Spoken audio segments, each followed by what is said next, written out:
মমতা বন্দ্যোপাধ্যায় তুমি কত টাকায় বিক্রি হও? খোদ তমলুকের তৃণমূল প্রার্থী দেবাংশু ভট্টাচার্য নিজের এক স্যান্ডেলে এই পোস্ট করেছেন। আসলে তার প্রতিপক্ষ বিজেপির অভিজিৎ গঙ্গোপাধ্যায় কথা টেনেই এই পোস্টটি করেছেন দেবাংশু। মমতা বন্দ্যোপাধ্যায়কে তীব্র কটাক্ষ করে সম্প্রতি একটি জনসভায় এমনই মন্তব্য করেছিলেন প্রাক্তন বিচারপতি তথা তমলুকের বিজেপি প্রার্থী অভিজিৎ গঙ্গোপাধ্যায়। তমলুকে এবার জোড়া ফুলের বাজি দলের যুব নেতা দেবাংশু ভট্টাচার্য। নিজের এক স্যান্ডেলে দেবাংশু লিখেছেন, মমতা বন্দ্যোপাধ্যায় তুমি কত টাকায় বিক্রি হও?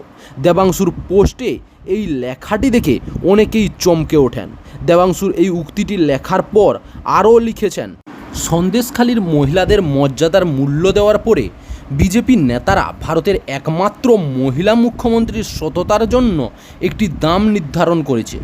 নিশ্চিন্ত থাকুন, বাংলার নারীরা তাদের প্রিয় দিদির প্রতি বারবার ছুঁড়ে দেওয়া এই অপমানের প্রতিশোধ নিতেই চলেছে।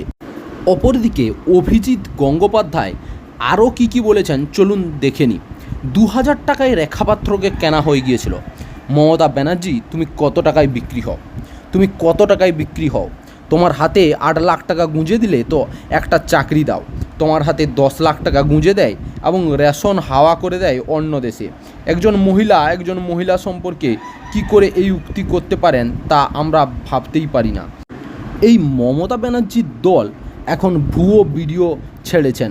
হাজার হাজার মহিলা থানায় অভিযান করেছিলেন সন্দেশখালীতে। তাদের সবাই কি টাকা নিয়েছিলেন? চাকরির খবর থেকে শুরু করে নিয়োগের খবর থেকে শুরু করে ঝড় ঝঞ্ঝা, দেশ বিদেশ, রাজ্য, জেলা এবং আপনার শহরের খবর একটা চ্যানেল আমাদের newsbangla.com-এ সবার আগে আপনারা পেয়ে যাবেন। তাই চ্যানেলটাকে অতি অবশ্যই সাবস্ক্রাইব করে পাশ থেকে বেল আইকনটা ক্লিক করে অল নোটিফিকেশন অন করে রাখুন। জয় হিন্দ, জয় ভারত।